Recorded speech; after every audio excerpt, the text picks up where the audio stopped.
connaîtrez la vérité, et la vérité vous affranchira.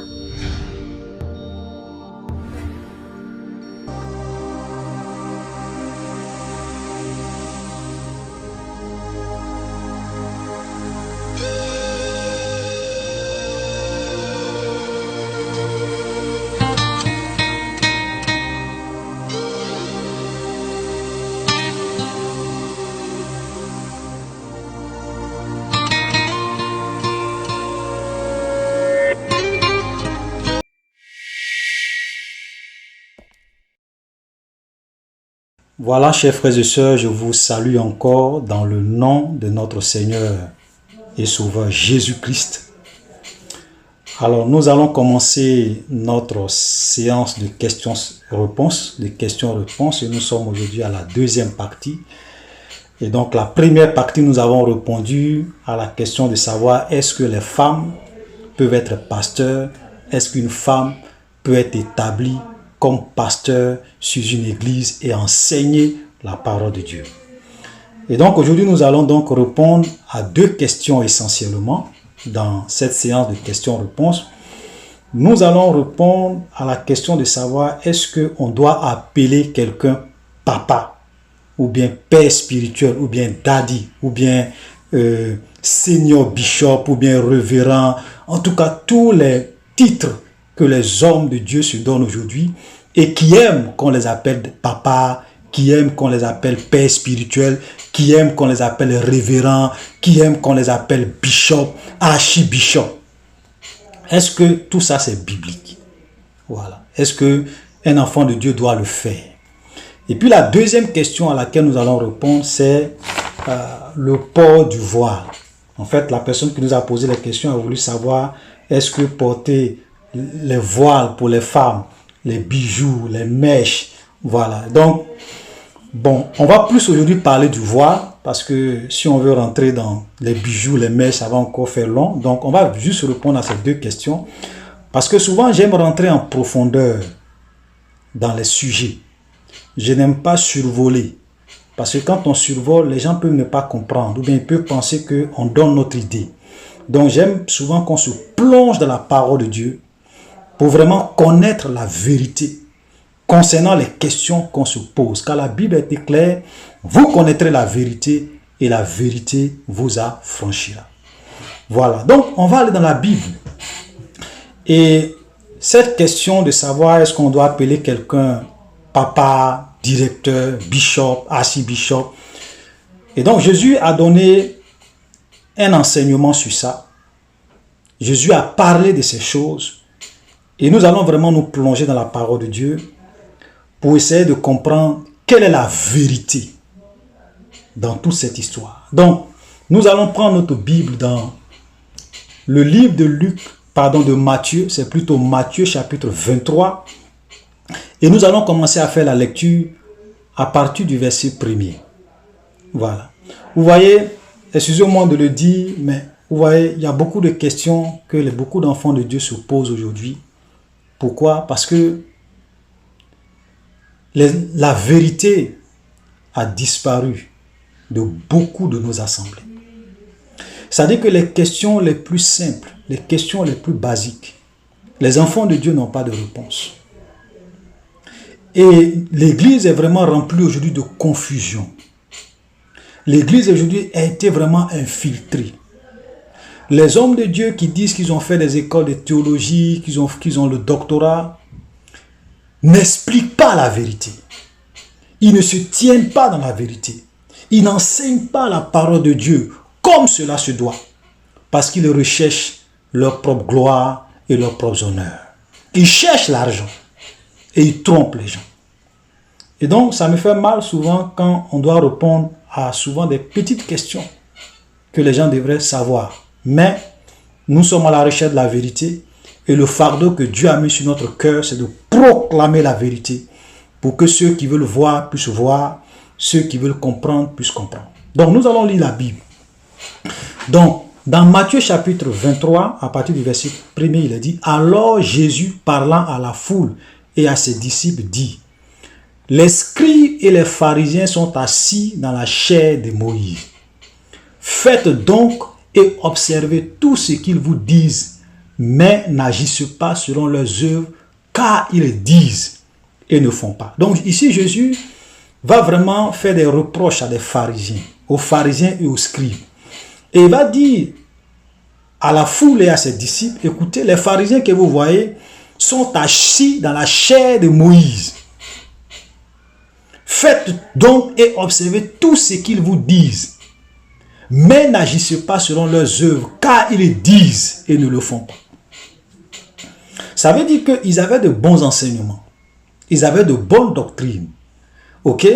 Les pharisiens, les scribes étaient des gens qui avaient de très bonnes doctrines. Ils interprétaient la loi de Moïse, la parole de Dieu.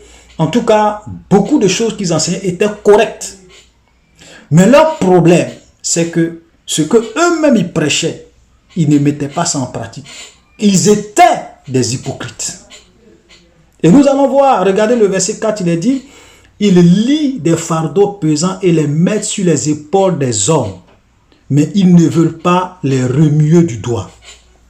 Ça veut dire qu'ils mettent des fardeaux sur les autres. Ils disent, vous faites ça, vous faites ça, vous faites ça, mais eux-mêmes là, ils ne font pas. Et il y a beaucoup aujourd'hui d'hommes de Dieu comme ça. Ils sont comme des pharisiens et des scribes. Ils exigent des choses, ils imposent des fardeaux sur les autres, mais eux-mêmes, ils ne le font pas. Je vous donne un exemple. Vous avez des pasteurs qui disent à leurs assemblées, vous devrez jeûner et prier. Mais eux-mêmes, ils ne jeûnent pas. Eux-mêmes, ils ne prient pas. C'est-à-dire que pendant qu'ils disent au peuple de Dieu de jeûner, de prier, chez eux à la main, ils mangent. Et donc, vous voyez ces gens de pratique. Et c'était comme ça. C'est-à-dire que les gens sont prêts à mettre des fardeaux sur les autres. Eux-mêmes, ils ne touchent pas ces fardeaux. Et Dieu n'était pas d'accord avec ça. Parce qu'un homme de Dieu doit être un modèle. Ce que tu dis aux autres, tu dois être le premier à le mettre en pratique. Sinon, tu es un hypocrite. Tu ne peux pas enseigner aux autres des choses que tu leur dis de faire, alors que toi-même derrière, tu fais le contraire. C'est pour cela que leur jugement, c'est pourquoi Jésus a dit, ceux qui prêchent la parole seront jugés sévèrement. Parce que quand tu prêches quelque chose, il faut que cette chose-là soit vraie dans ta vie. Ok? Verset 5. Ils font toutes les actions pour être vus des hommes. Ainsi, ils portent de larges phylactères. Ils ont de longues franges à leurs vêtements. Ils aiment les premières places dans les festins et les premiers sièges dans les synagogues. Donc, ils aiment souvent, et vous voyez ce que Jésus leur reproche, il dit, ils portent de larges phylactères. Ils font de longues franges à leurs vêtements. C'est-à-dire qu'ils aiment se distinguer des autres par leur habillement, par leur accoutrement, par leur façon d'être. Vous avez aujourd'hui des pasteurs qui ont des grosses chaînes. Vous avez des pasteurs aujourd'hui, en tout cas, quand l'homme de Dieu arrive, mon Dieu, on sait que l'homme de Dieu est arrivé. Avec un cortège, des fanfares, des voitures, des klaxons. C'est-à-dire que tout ça pour s'attirer eux-mêmes la gloire. Et ça, Jésus a condamné ça chez les pharisiens et les scribes. Vous avez des pasteurs avec de crucifix, des habits sacerdotaux. Je ne sais pas si ça se dit. Sacerdotal. Je ne sais pas si je me trompe. Voilà, ça dit que toujours pour paraître, toujours pour se mettre sur un piédestal, pour montrer que c'est eux, c'est lui le pasteur, c'est lui l'archibishop, c'est lui le révérend. Il faut que quand il vient, on sache. Donc, il porte des habits spéciaux. Dieu n'est pas dedans. Vous savez, Jésus était très simple. Au point même où quand les gens sont allés l'arrêter, quand il était parmi ses disciples, les gens n'arrivaient même pas à distinguer qui est Jésus, qui est disciple. Et c'est Jésus même qui leur a dit, oui, je suis Jésus que vous cherchez, venez m'arrêter. Vous voyez ça? Le Seigneur Jésus vivait dans la simplicité. Il était au milieu de ses disciples, on ne savait même pas qui est le maître, qui sont les disciples. Les gens n'arrivaient pas à distinguer. La simplicité, l'humilité. Voilà notre Seigneur Jésus. Ce n'est pas nos pasteurs d'aujourd'hui.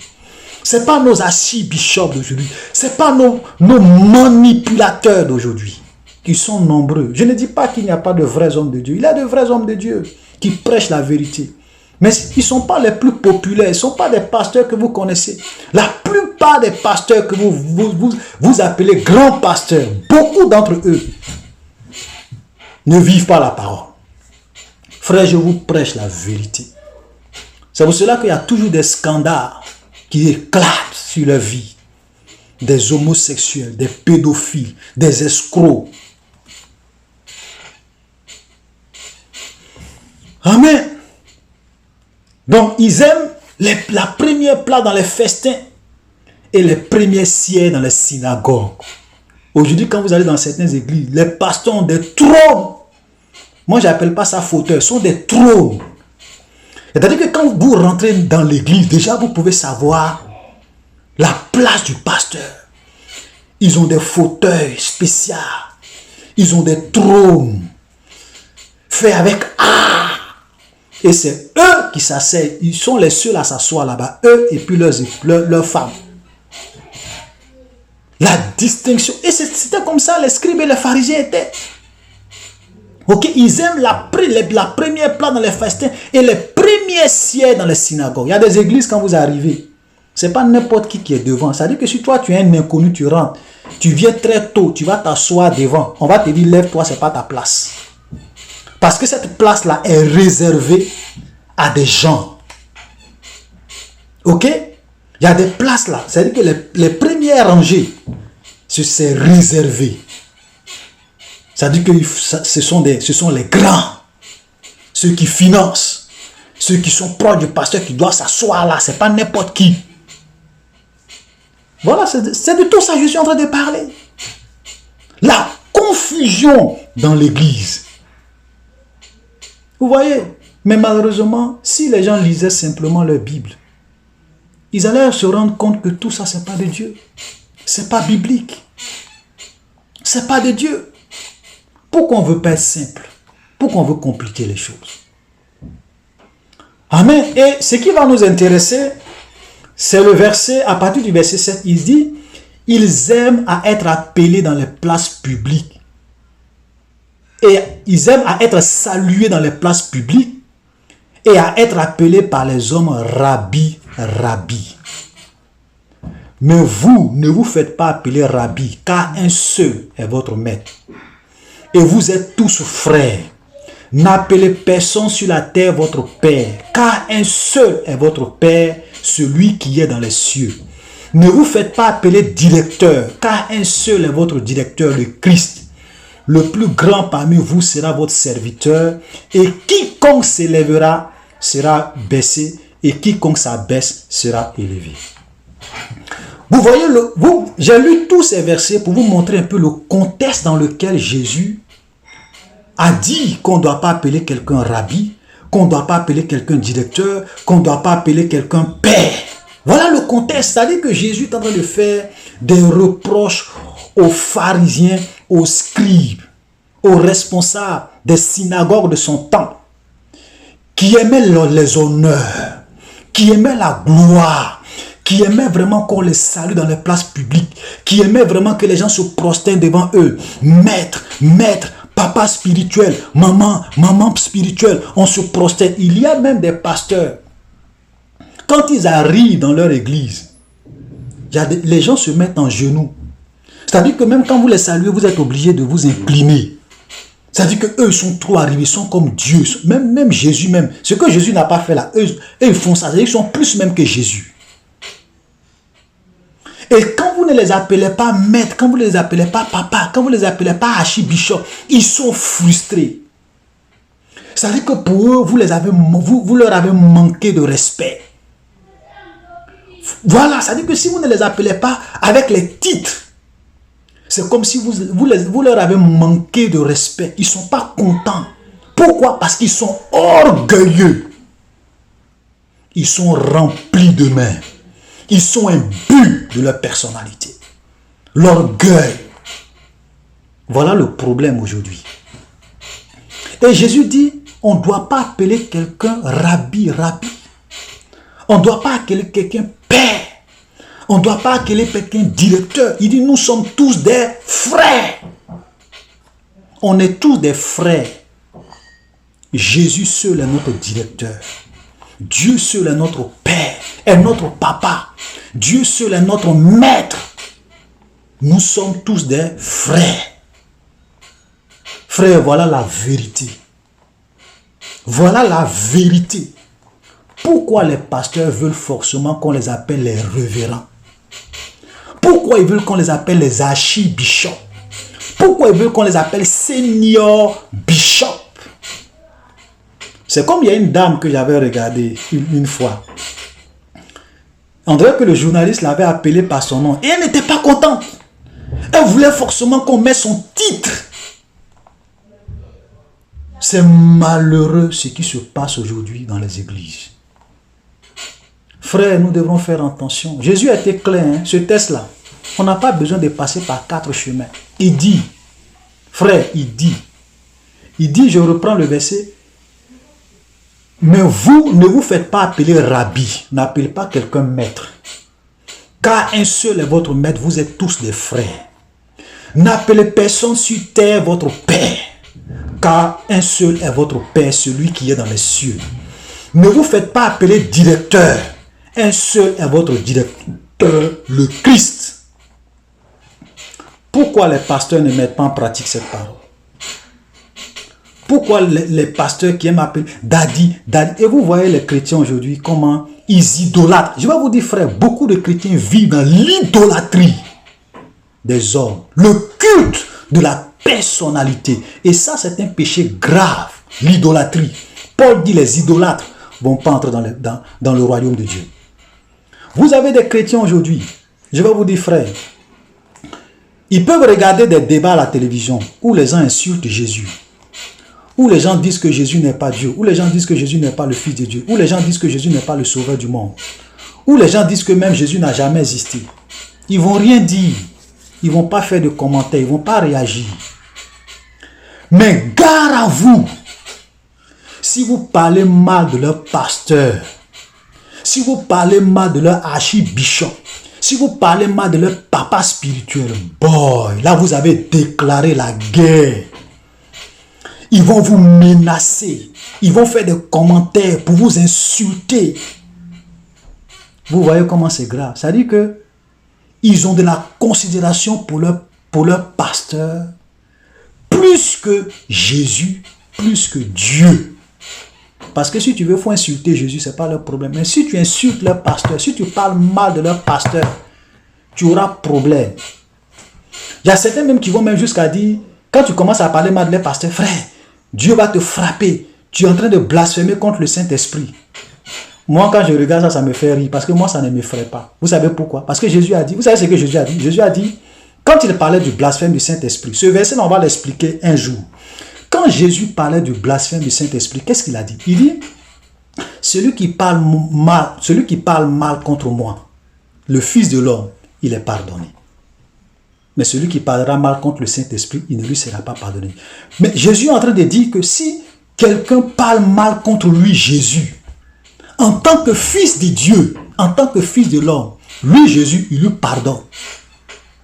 Mais eux, quand tu commences à parler mal de leur pasteur, de certaines choses que leurs pasteurs font, pour eux, automatiquement, tu es en train de blasphémer, tu es en train de parler mal contre le Saint-Esprit. C'est-à-dire qu'ils élèvent leur pasteur au niveau du Saint-Esprit. C'est-à-dire que leur pasteur égale Saint-Esprit. L'idolâtrie des hommes. Moi, ça ne m'effraie pas. Jésus a dit, tu parles mal contre moi. Le Fils de l'homme, tu es pardonné. Il y a beaucoup de païens qui insultent Jésus, qui ne croient même pas à Jésus. Mais après, Dieu touche leur cœur, se convertissent. Donc, ils ont commis des péchés impardonnables. Ils ne vont jamais aller au ciel. Arrêtons. Vous savez, quand vous ne connaissez pas la Bible, les gens vont vous manipuler. Ils vont vous faire peur. Moi, ça ne m'effraie pas. Frère, n'ayez pas peur. Quand vous n'êtes pas d'accord avec un homme de Dieu, dites-lui que je ne suis pasteur. Ce que tu as dit là, je ne suis pas d'accord avec toi. Ce n'est pas péché contre le Saint-Esprit. Parce que les gens influencent les gens. Donc, ils aiment vraiment les honneurs. Ils aiment se faire appeler rabbi, maître. Vous savez, frères et sœurs, moi, ce qui m'étonne, Moi, j'ai travaillé dans des entreprises. Dans certaines entreprises où je suis passé. Et je sais que beaucoup d'entre vous, vous travaillez certainement dans des entreprises où même le directeur refuse qu'on l'appelle directeur. Il y a des entreprises où moi j'ai travaillé, où quand vous appelez votre directeur, monsieur le directeur, il dit non. Appelez-moi Éloge, appelez-moi Olivier, appelez-moi Emmanuel. Des directeurs, des sous-directeurs, des patrons d'entreprise qui demandent à leurs collaborateurs de les appeler par leur prénom. Vous voyez ça? Des païens qui nous donnent des leçons d'humilité, qui nous donnent des leçons de simplicité. Pourquoi ils veulent qu'on les appelle par leur prénom? Parce qu'ils ne veulent pas qu'il y ait des barrières. Parce que quand tu dis directeur, cela, pour eux, ce sont des barrières. Donc vous avez des entreprises qui ont des cultures d'entreprise où vous avez le droit de vous appeler par votre prénom. Peu importe votre titre, que tu sois directeur, sous-directeur, chef de service, PDG, vous vous appelez par votre prénom. Voilà des païens qui ne sont pas chrétiens. Leur leçon d'humilité. Vous savez, Jésus a dit une phrase quand on lit Luc. Dans Luc,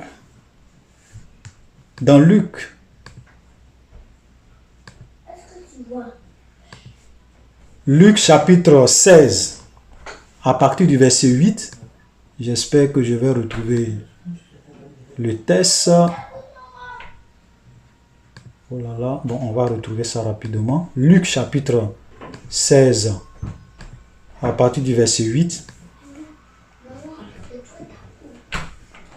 Parlant de l'économe fidèle, regardez ce que le Seigneur Jésus dit. Luc chapitre 16, le verset 8, il a dit: le maître loua l'économe infidèle de ce qu'il avait agi prudemment, car les enfants de ce siècle sont plus prudents à l'égard de leurs semblables que ne le sont les enfants de lumière. Ce que Jésus a dit là, c'est la vérité. Ça dit que même souvent les païens sont plus prudents, et j'ai envie de dire sont plus sages que nous les chrétiens. Voilà des entreprises qui ne sont pas dirigées par des chrétiens. Mais les gens aiment la simplicité, ils veulent qu'ils s'appellent par leur prénom pour briser les barrières. Mais aujourd'hui, vous allez dans les églises. Si tu appelles le pasteur, tu dis pasteur, bonjour pasteur. Oh là là, mais pourquoi tu m'appelles simplement pasteur? Pourquoi tu ne m'appelles pas révérend, bishop? C'est malheureux. Vous voyez, frère, donc, le Seigneur nous dit que nous sommes tous des frères. Nous sommes des frères en Christ. Voilà, donc il faut que vraiment ça soit vraiment clair dans l'esprit de chacun de nous. Moi, je connais un papa, un grand homme de Dieu. Quand je dis grand homme de Dieu, je veux dire, franchement, il est extraordinaire. Quelqu'un qui est un apôtre. Il a implanté plusieurs églises, beaucoup d'églises. Mais vous savez comment il veut qu'on l'appelle? Frère. Frère. Un papa, un pasteur. Il dit, bon, nous sommes des frères. Frères, voilà des hommes de Dieu extraordinaires. Ils ne sont pas dans les titres. C'est vrai, vous pouvez appeler quelqu'un pasteur. C'est pas un problème. C'est pas ça le problème. Mais c'est souvent le fait que le pasteur lui-même veut qu'on l'appelle par des titres. Parce qu'il y a des gens, par exemple, qui vont dire, oui, mais quand on lit, par exemple, Paul, ils disent que Paul, par exemple, Paul, dans 1 Timothée chapitre 1, le verset 1, Paul 1 Timothée chapitre 1 verset 2, à Paul, donc c'est Paul qui écrit à Timothée, il dit à Paul, mon enfant légitime en la foi par la grâce de Dieu. Donc Paul désigne Timothée comme son fils spirituel, son enfant dans la foi, parce que c'est Paul qui a amené Timothée à la foi. Donc les gens souvent prennent ces genres de versets, je crois il y a aussi 2 Timothée chapitre 1, le verset 1 à 2, c'est tous ces textes-là, pour dire oui on peut faire ça. Mes frères, lisons la parole de Dieu correctement. Parce que c'est pas, Paul n'a pas dit à Timothée de l'appeler père spirituel. Paul ne dit pas à Timothée de l'appeler papa. Il écrit une lettre et il dit à Timothée, mon enfant dans la foi. C'est normal. C'est comme moi, par exemple, je peux présenter un pasteur, et puis lui dit, oui, mes amis, ça c'est mon pasteur, hein, c'est mon père spirituel, c'est par lui que j'ai connu le Seigneur. Mais je peux le dire, c'est pas un péché, mais ce n'est pas mon pasteur qui va exiger que partout où je le vois, de l'appeler daddy, de l'appeler bishop, de l'appeler révérend. Non, il faut lire la Bible correctement. Les gens falsifient la parole de Dieu. Ils falsifient les Écritures. Ils manipulent la parole de Dieu. C'est pas sérieux. Voilà donc, frères et sœurs, soyons sérieux. Vous voyez, on peut appeler quelqu'un, quand je voudrais également dire une chose avant qu'on ne termine sur ça, on peut appeler quelqu'un papa. Vous savez, moi, si je vois quelqu'un qui a l'âge de mon père, quelqu'un qui est plus âgé que mon papa, par respect pour lui, qu'il soit pasteur ou pas, je peux l'appeler papa. Je peux l'appeler doyen. Je peux l'appeler grand frère. Par respect. Donc je vois quelqu'un qui a l'âge de ma maman, qui a l'âge de mon papa, qu'il soit pasteur ou qu'il ne soit pas pasteur. Ce n'est pas parce qu'il est pasteur que je l'appelle papa, mais c'est parce qu'il a l'âge de mon père. Il a l'âge de ma mère. Le respect va faire que je vais l'appeler comme ça si on a une certaine affinité. Ça, c'est le respect.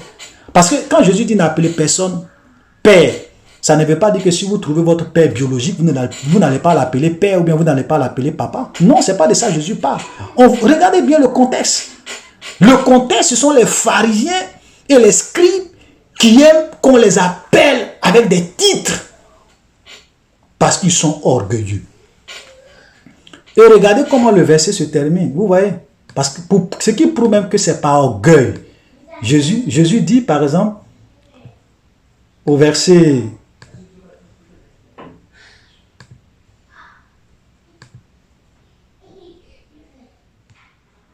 oh là là, je pense que on va revenir, excusez-moi, dans Matthieu 23, on va voir par exemple Matthieu 23, regardez, il dit quiconque, par exemple le verset 11, il dit le plus grand parmi vous sera votre serviteur. Et au verset 10, il dit quiconque s'élèvera sera abaissé. Et quiconque s'abaissera sera élevé. Vous voyez? C'est parce que les gens aiment ça, parce qu'ils veulent s'élever. Et la Bible dit quiconque s'élève sera abaissé. Et quiconque s'abaisse sera élevé. Frère, voilà la vérité. L'orgueil aujourd'hui a rempli le cœur de beaucoup d'hommes de Dieu. Ils aiment les titres. Ils aiment les titres pompeux. Ils aiment la gloire des hommes. Ils aiment l'appréciation des hommes. Ils aiment les honneurs. Frère, ce ne sont pas des serviteurs de Dieu, ces gens-là. Parce que l'une des marques d'un véritable homme de Dieu, c'est l'humilité. L'humilité. Un homme de Dieu qui est orgueilleux, il y a de fortes chances que celui-là, c'est un envoyé du diable. Ce n'est pas un serviteur de Dieu. C'est la vérité. On voit aujourd'hui des gens révérends pasteurs. Avant c'était pasteur, maintenant c'est devenu révérend pasteur. Avant c'était bishop, c'est devenu archi-bishop. Des choses même qu'on ne retrouve même pas dans la Bible. Donc, chers frères et sœurs, voilà la première question. Vous voyez, j'aime souvent rentrer dans les profondeurs pour ne pas qu'on suive les choses, pour que les gens soient vraiment éclairés. Donc, nous allons répondre à la deuxième préoccupation, qui est le port du voile, qui est aussi un sujet vraiment très brûlant. Voilà, très brûlant. Et souvent, quand j'écoute les serviteurs de Dieu et quand je vois leur position sur le voile, souvent, ce sont des grands noms, hein, dans le milieu chrétien, des grands pasteurs qui ont beaucoup de fidèles, qui les suivent. Quand vous voyez leur interprétation sur le sujet du voile de la femme, frère, vous êtes choqués. Vous êtes choqués. Et souvent, je me demande, mais comment des hommes de Dieu peuvent interpréter la parole de Dieu avec une telle légèreté? Franchement, ça me choque. Des hommes de Dieu qui interprètent la parole de Dieu avec une telle légèreté. Vraiment, c'est écœurant. C'est vraiment écœurant. Parce que il y a un chapitre dans la Bible qui parle du sujet du voile en long et en large. Ce passage se trouve dans 1 Corinthiens chapitre 11. À partir du verset, on peut commencer même à partir du verset 3. On va faire la lecture et puis on va revenir. Je veux cependant que vous sachiez, ça c'est Paul qui écrit aux chrétiens de Corinthe. Je veux cependant que vous sachiez que Christ est le chef de tout homme et que l'homme est le chef de la femme et que Dieu est le chef de Christ. Tout homme qui prie ou qui prophétise la tête couverte déshonore son maître. Toute femme au contraire qui prie ou qui prophétise la tête non voilée déshonore son chef, c'est comme si elle était rasée. Si une femme n'est pas voilée, qu'elle se coupe aussi les cheveux. Or, s'il est honteux pour une femme d'avoir les cheveux coupés ou d'être rasée, qu'elle se voie. L'homme ne doit pas se couvrir la tête puisqu'il est l'image et la gloire de Dieu, tandis que la femme est la gloire de l'homme. En effet, l'homme n'a pas été tiré de la femme, mais la femme a été tirée de l'homme. Et l'homme n'a pas été créé à cause de la femme, mais la femme a été créée à cause de l'homme. C'est pourquoi, le verset dit, c'est pourquoi la femme, à cause des anges, doit avoir sur la tête une marque de l'autorité dont elle dépend.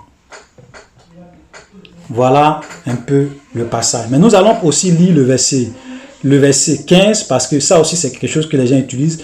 Mais que c'est une gloire, il dit la nature elle-même ne vous enseigne-t-elle pas que c'est une honte pour l'homme de porter de longs cheveux, mais que c'est une gloire pour la femme d'en porter, parce que la chevelure lui a été donnée comme voile. Verset 16, si quelqu'un se plaît à contester, nous n'avons pas cette habitude non plus que les églises de Dieu. Donc voilà ce que Paul écrit à l'église de Corinthe. Et moi, ce qui me fait mal, frères et sœurs, vous voyez, c'est la légèreté avec laquelle les hommes de Dieu interprètent la parole de Dieu, interprètent ce texte. Moi, j'ai écouté certains pasteurs de renom qui ont des grandes églises, qui sont suivis sur Internet, qui sont respectés dans le monde de la francophonie. Et quand j'ai vu leur interprétation de ce texte, ça m'a fait mal. J'étais vraiment choqué.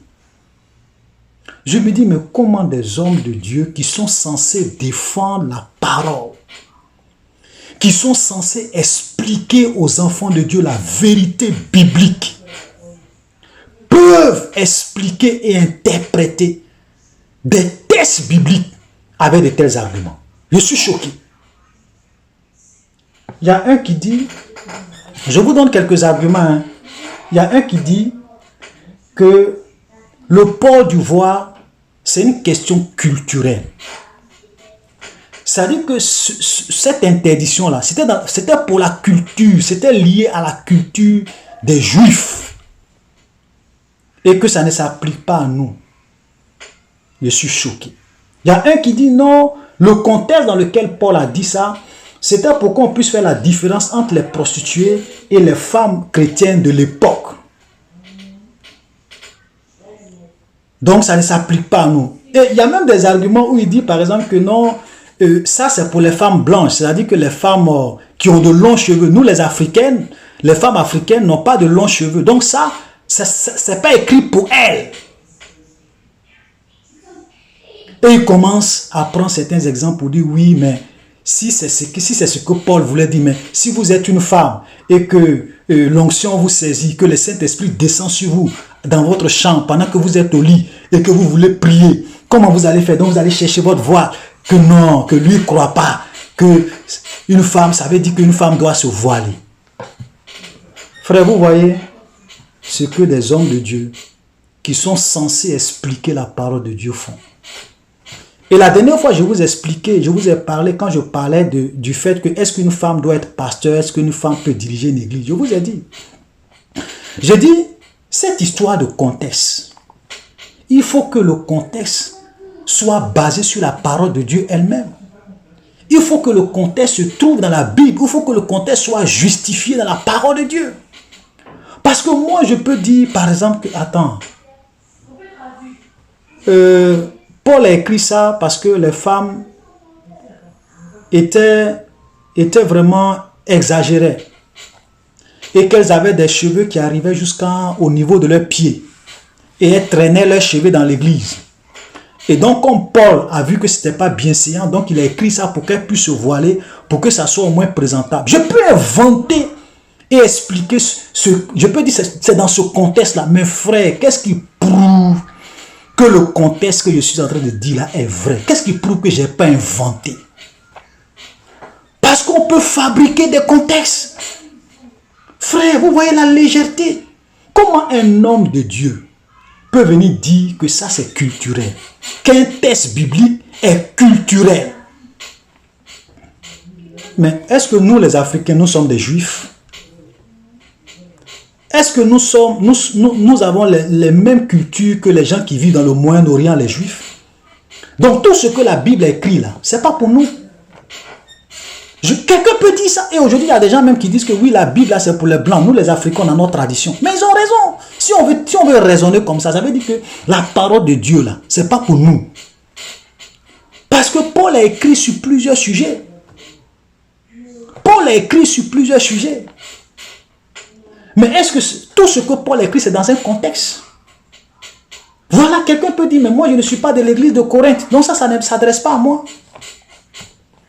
Je ne suis pas de l'église de Corinthe. Donc ce texte-là, ça ne s'applique pas à moi. Vous voyez, frère, c'est dangereux d'interpréter la parole de Dieu avec une telle légèreté. Avant d'entrer même dans le vif du sujet, frère, j'aimerais vous dire une chose. Vous savez, la parole de Dieu a existé il y a des siècles et des siècles. Et quand on regarde l'histoire de l'église, les femmes se voilaient. Les femmes du 5e siècle, du 6e siècle, les femmes chrétiennes du 5e siècle, du 6e siècle, en l'an 500, l'an 600, l'an 700, 1500, 1400, 1800, 1900, les communautés chrétiennes, les femmes se voilaient. Ça veut dire que depuis des siècles et des siècles et des siècles et des siècles, c'était ce que les grands pasteurs, les hommes de Dieu qui sont venus, qui étaient remplis d'onction, c'est comme ça les femmes s'habillaient. Et l'histoire nous apprend même que, vous voyez de la manière dont les femmes musulmanes se voient. En fait, elles ont copié ça chez les femmes chrétiennes. Parce que l'islam est venu après la religion chrétienne. Donc, elles ont copié ça. C'est comme ça les femmes chrétiennes d'avant vraiment se voilaient. Frère, vous voyez? Donc, c'est comme si ça aujourd'hui, Dieu a donné une révélation particulière aux hommes de Dieu d'aujourd'hui. Les hommes de Dieu d'aujourd'hui, ils ont quel âge? Ils ont quel âge? Donc, c'est en ce 21e siècle-là que Dieu maintenant va changer sa parole pour dire que non, les femmes qui se voilaient avant là, c'était pas bon. Venir dans la maison de Dieu, avant de prier, se voiler. Ou bien avant de prophétiser, se voiler là. Non, ça les gens se sont trompés. Frère, soyons sérieux. Que les pasteurs soient un peu sérieux. C'est pas sérieux. Excusez-moi, quand je dis ça, ça me fait mal. Parce que les gens déforment les Écritures. Je vais vous dire même l'histoire des Tertulliens. Je vais mettre le lien en bas, le document. Parce que Tertullien, si vous voulez, je vous raconte un peu l'histoire de Tertullien. Tertullien, c'était l'un des grands théologiens de son époque. Il est né entre l'an 50 et l'an 60 et il est mort vers l'an 220. Et Tertullien a écrit un texte qui résume un peu la manière dont les femmes chrétiennes et les femmes et les jeunes filles vierges devraient se comporter vis-à-vis du voile. C'est-à-dire que les femmes déjà même se voilaient, les femmes mariées se voilaient, ça c'était déjà un acquis. Et là, eux ils sont allés plus loin, ils ont même dit que les femmes vierges doivent également, les jeunes filles vierges doivent se voiler. Et donc c'est comme ça que ça a toujours été depuis des siècles et des siècles. Donc ces hommes-là, ils étaient dans l'erreur. Eux-là, ils n'avaient pas l'esprit de Dieu. Et puis quand on a lu le texte, frère, on va rentrer tout à l'heure dans le texte, mais quand on a lu le texte, la Bible n'est pas en train de dire qu'une femme qui va au travail doit se voiler. La Bible n'a pas dit qu'une femme qui va au marché doit se voiler. La Bible n'a pas dit qu'une femme qui va, je ne sais pas, n'importe où doit se voiler. Mais on dit que une femme qui prie ou qui prophétise sans se voiler déshonore son chef. C'est-à-dire que quand tu es en train de prier, il faut te voiler. Quand tu viens à l'église de grâce et que tu es au sein de la communauté, quand on est en train de prier, il faut te voiler. Quand tu dois prophétiser, il faut te voiler. Ça là, c'est trop demandé aux pasteurs et à leurs femmes d'aujourd'hui.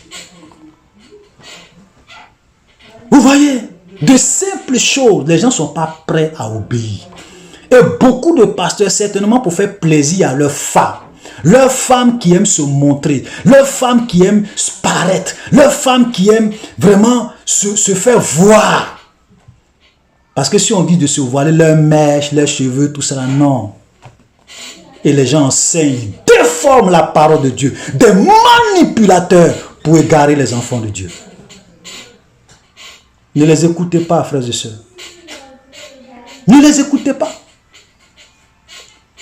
Parce que, regardez, Paul dit que si quelqu'un se plaît à contester, nous n'avons pas cette habitude non plus que les églises de Dieu. Ça veut dire que la parole de Dieu, là, elle est claire. On n'est pas là pour contester.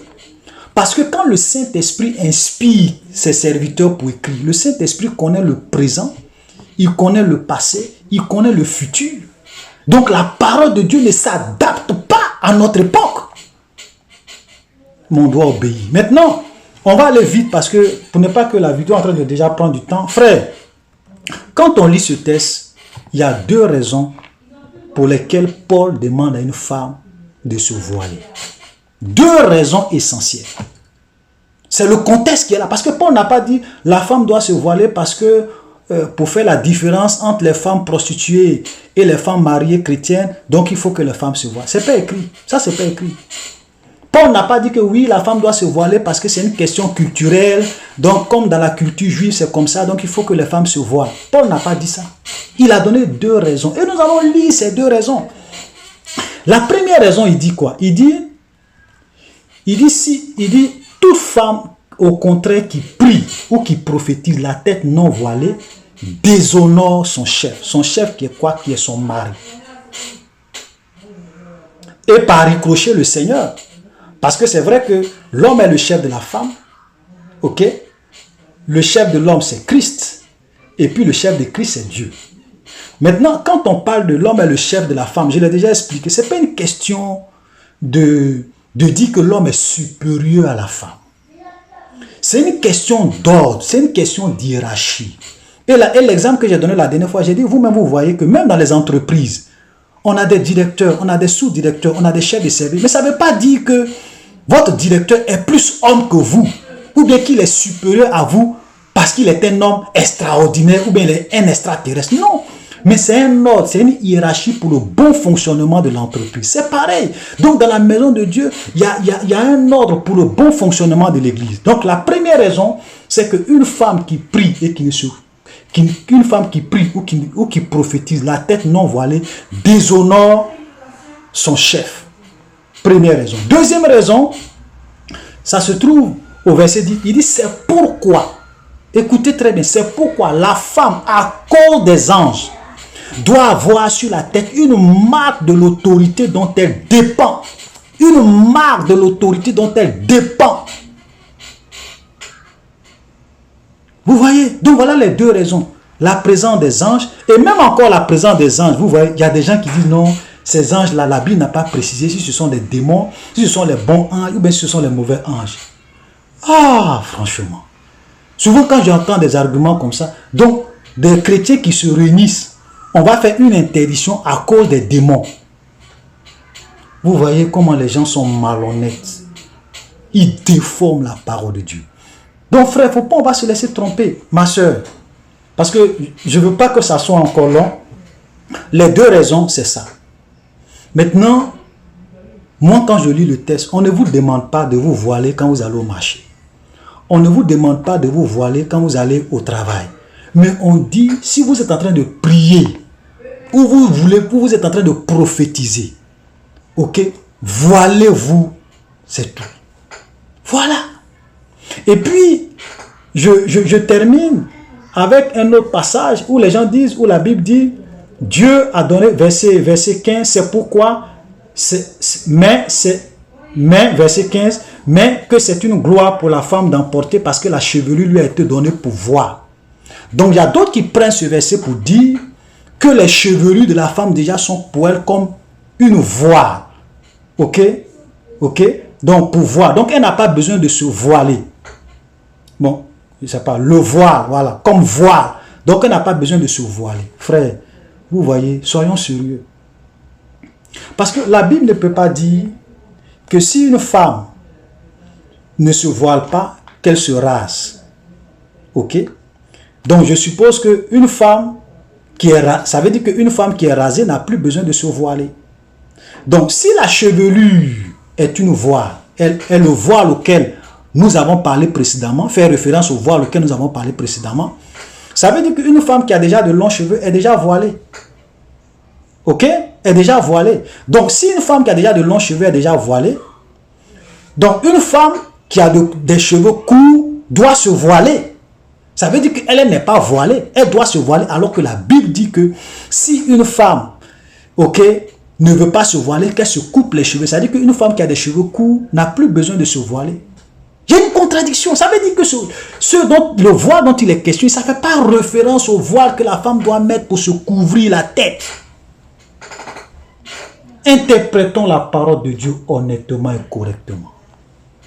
Frère, ma soeur, voilà ce que j'avais à dire. La soeur qui m'a posé la question, c'est vrai qu'elle m'avait posé aussi la question sur les bijoux, mais je ne veux pas parler de ça peut-être une prochaine fois. Mais déjà concernant le voile, moi je conseille à toutes les femmes, si vous êtes en train de prier, voilez-vous. Si vous allez prier à l'église, voilez-vous. C'est la volonté de Dieu pour vous. Et les femmes chrétiennes d'avant, c'est comme ça qu'elles ont toujours vécu et qu'elles se sont comportées pour la gloire de Dieu. Et le Seigneur les a bénies. Vous voyez, voilà. Peut-être que tu vas me dire, mais moi j'ai prié pendant des années sans me voiler. Dieu m'a exaucé. Oui, tu sais pourquoi Dieu t'a exaucé? Parce que le Seigneur suppose que tu n'avais pas la connaissance. Donc il t'a fait grâce. Il a exaucé. Parce que Dieu dit, bon, vous n'êtes pas enseigné sur ça. On ne vous dit pas c'est ça. Mais maintenant que tu connais la vérité, il faut mettre ça en pratique. Voilà. On n'a rien contre les femmes. C'est pas, on n'a rien contre les femmes. Mais la parole de Dieu, elle est là, elle a été écrite. Paul dit que non, on ne conteste pas. Ce qui est dit là, c'est ce qu'on doit appliquer. Donc appliquons. Voilà. Donc soyez bénis. Shalom.